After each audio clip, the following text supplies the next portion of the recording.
آج دوبارہ شمالی کوریا نے میزائلوں کی بارش کی ہے، بیلسٹک میزائل فائر کیے ہیں، اور یہ جو میزائل گرے ہیں جاپان کے پانیوں کے بالکل ساتھ گرے ہیں، یعنی جاپان کا اس بار اسپیشل اکنامک زون کے اندر یہ میزائل نہیں آئے بلکہ تھوڑا سا باہر گرے ہیں، جس کو لے کر اب جاپان نے بہت زیادہ جو ہے وہ پریشانی جتائی ہے اور کہا ہے کہ جاپان اپنی فوج کو، اپنے ہتھیاروں کو ماڈرنائز کر رہی ہے تاکہ وہ شمالی کوریا کی جانب سے آنے والے میزائلوں کو ٹیکل کر سکے۔ اس سے پہلے آپ کو یہ بھی بتا دیں کہ شمالی کوریا نے 4 بیلسٹک میزائل فائر کیے تھے جب کملا ہارس جو کہ امریکہ کی وائس پریزیڈنٹ ہے، جو جمعرات والے دن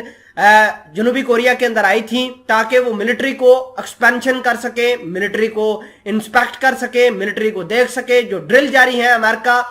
اور جنوبی کوریا کے فوجوں کے درمیان ان کو دیکھ سکے۔ اس کے علاوہ شمالی کوریا نے الزام لگایا ہے کہ امریکہ نے ایک سب میرین جو ہے وہ جنوبی کوریا کے لیے بنا رہا ہے اور بہت جلد جو ہے وہ پانیوں میں آ جائے گی، جس کی وجہ سے شمالی کوریا کی ساورینٹی کو تھریٹ ہوگا۔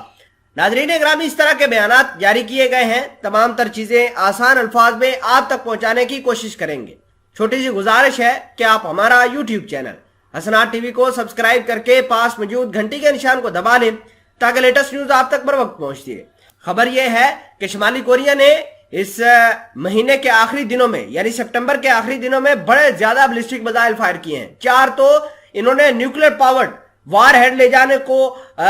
فائر کیا ہے جو کہ جاپان کے اسپیشل اکنامک زون کے اندر گرے ہیں۔ آج جو بیلسٹک میزائل فائر کیے گئے ہیں یہ جاپان کے پانیوں کے اندر نہیں بلکہ تھوڑا دور گرے ہیں، جس کی وجہ سے جنوبی کوریا بھی الرٹ ہے اور جاپان بھی الرٹ ہے۔ امریکہ ان دونوں ملکوں کے اندر بہت سارے ہتھیار جھونک رہا ہے۔ امریکہ کی ایک منشا یہ بھی ہے کہ وہ شمالی کوریا کو تو ٹیکل کرے ہی کرے، ساتھ ساتھ چائنا کی بڑھتی ہوئی طاقت کو بھی وہ لگام ڈال سکے۔ آپ کو یہ بھی بتا دیں کہ شمالی کوریا کا نیکسس چائنا کے ساتھ بھی جوڑا جاتا ہے، رشیا کے ساتھ بھی جوڑا جاتا ہے۔ پچھلے دنوں امریکہ نے یہ واضح طور پر کہا تھا کہ شمالی کوریا اپنے میزائل اور ہتھیار، گولہ بارود رشیا کو یوکرین کے خلاف بھیج رہا ہے، اور رشیا شمالی کوریا کے میزائلوں کا استعمال بے دریغی سے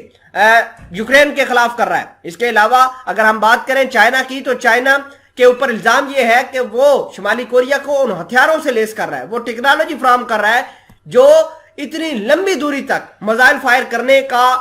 کیپیسٹی رکھتی ہے۔ ناظرین اکرامی، اس کے علاوہ امریکہ اور امریکہ کے جو دیگر الائز ہیں وہ جاپان کے ساتھ کھڑے ہیں، آسٹریلیا، اس کے علاوہ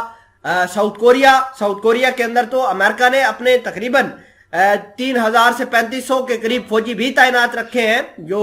ان کے ڈیفنس سسٹم کو چلاتے ہیں، patriot missile system, third missile system. جمعرات والے دن یعنی